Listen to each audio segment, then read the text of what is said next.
Alright, so yesterday we had the seasonal reveal for Season 15, or Year 4 Season 3 Resistance. And with it, we got a bunch of info regarding what we'll be receiving come next Thursday, September 17th, when the season drops. There's a bit to go over. A lot of what they showed off is pretty nice. There's a few quality of life updates, some customization stuff, a new battle pass of course, a new map, a few map improvements, they hinted at another ranked mode it seems, and of course an event and a few other things. This reveal, however, they didn't really talk about anything that has to do with combat for the most part. As we all know, the next hero isn't slated to arrive until next season, Year 4 Season 4. They didn't show anything off like a rework, they didn't mention any tweaks or adjustments to the combat or numbers or hero updates, so we're just going to have to wait until they drop the patch notes for the update to see what's in store when it comes to the fighting part of For Honor. But in the meantime, I'm going to go over the big stuff from the stream. Now, if you do watch these videos regularly or visit the channel often, I'd really appreciate it if you sub to the channel, as it really helps me out. Now let's not waste any more time and get right into it. Alright, let's start off with the customization stuff. So starting next season, they're messing around with something called Team ID, or Team Identification. In short, these updates basically remove the attacker and defender color palette restrictions and allow you to use colors more freely. So you're not bound by team colors anymore. To you, you will always be on the blue team, and your opponents will always be the orange team. And with this, they added a few things to make it, clear who your enemies and allies are. By default, all of your teammates will have an outline, but you can turn it off if you don't like that. Your teammates will also always have their names displayed, and their health bars will be colored in blue. Your enemies by default will have no outline, their info will be displayed in a fight only, and their health bars are orange. This is a nice change. It's something people have been asking for years now, as not a lot of people identified their enemies or teammates by the colors they were wearing. For your heroes, the neutral customization for each loadout will be the one that is kept when the update goes live, and for heroes that you haven't customized yet, their colors will be defaulted to the radioactive decay, which is a gray and yellow color palette. On top of this, they're also adding a new material color, easily my favorite by far, and it's called Cinnabar. It's a really standout red color, and I think it looks amazing on metal, and will be the one that I go out of my way to buy. A few other quality of life changes coming to the game next week include the ability to access your orders from the pause menu during matchmaking, and while pausing during, actual matches. Again, it's something we've been asking for a while. Now all we need is an order rework in general, and we're good to go with orders. They also made player names and emblems more visible, and they also added new rep icons at rep 100 and for reps greater than 1000 for the hardcore. Next up, we moved on into maps. We're getting a new map this season, which happens to be Wulin themed, and it's called Belvedere. It is easily my favorite looking map so far, and I haven't even played on it yet. It's just a treat to look at, and I'm hoping it has a few different weather and time variations. They showcased it as a ranked duel map, but I could easily see this as a brawl map as well if they just remove the guards.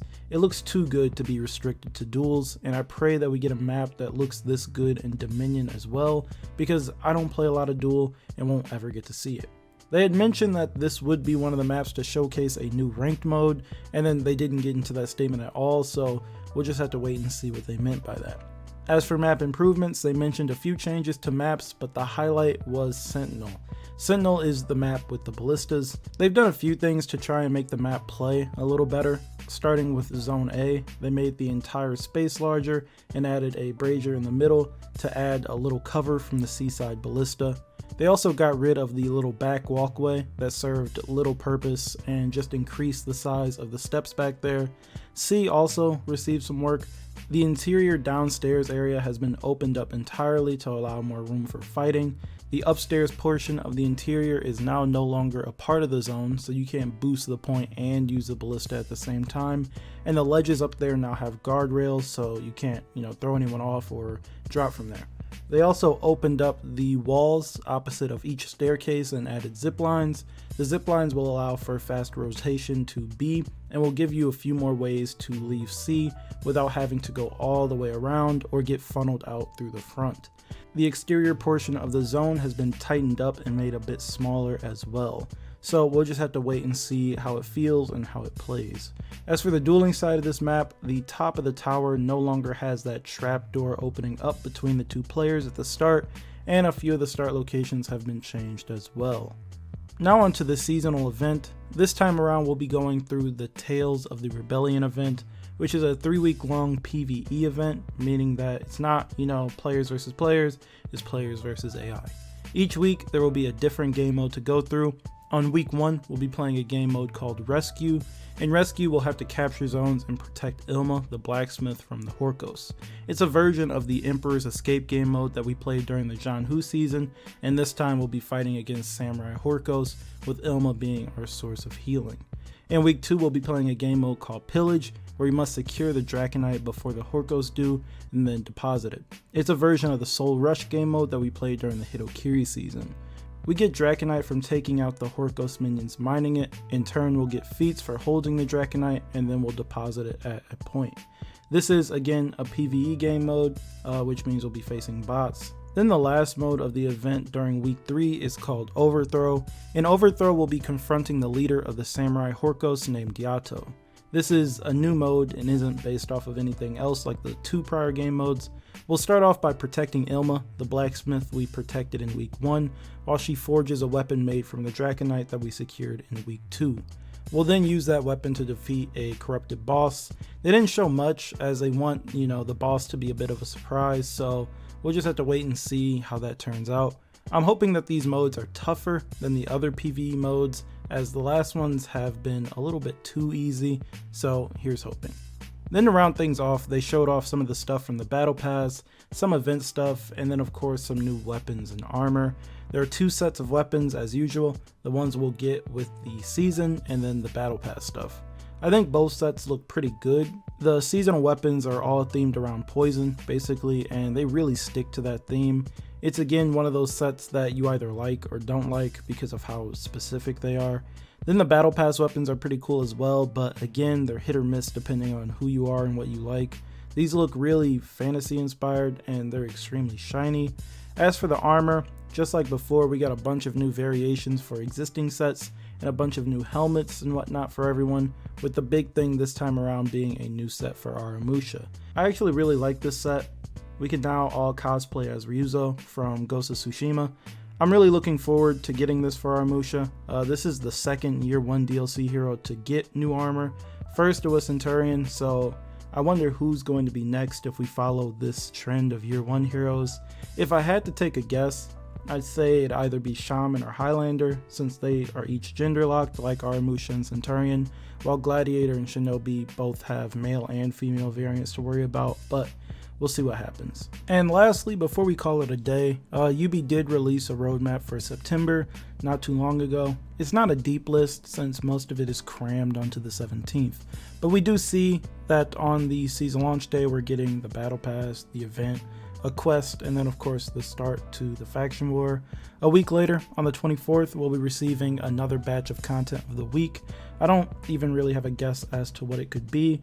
It's also the start of the second part of the Tales of Rebellion event, which I talked about not too long ago.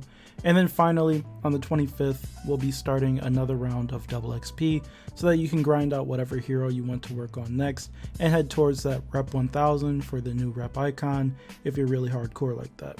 And that's about it for this month's roadmap. It did come out a little later than I thought, but then again, nothing was going on for the first part of September, so there's that. With how things are going, I wonder how October is going to look. I know that we're going to have the week of the event and a Halloween event, but I wonder what's in between that. I guess we'll see. And that was about it. There were a few other smaller things, but that was the big stuff. Again, we have no idea what is going to happen balance-wise, but I like the stream for the most part. My favorite thing was omitted, of course, but hey, it is what it is. When the patch notes do arrive, I'll follow up with you guys unless there's like nothing to it. But I feel like there are going to be some changes to talk about. I don't think there will be absolutely no new combat changes coming along with a seasonal update. I could be totally wrong, but at the very least, I'd expect to see some adjustments to a few attacks regarding the core combat update. Anyways, I do want to know what you guys think, so be sure to talk to me down in the comments about anything we talked about in this video. And as always, if you like the video, feel free to leave a like and sub if you're new, and I will talk to you guys in the next video.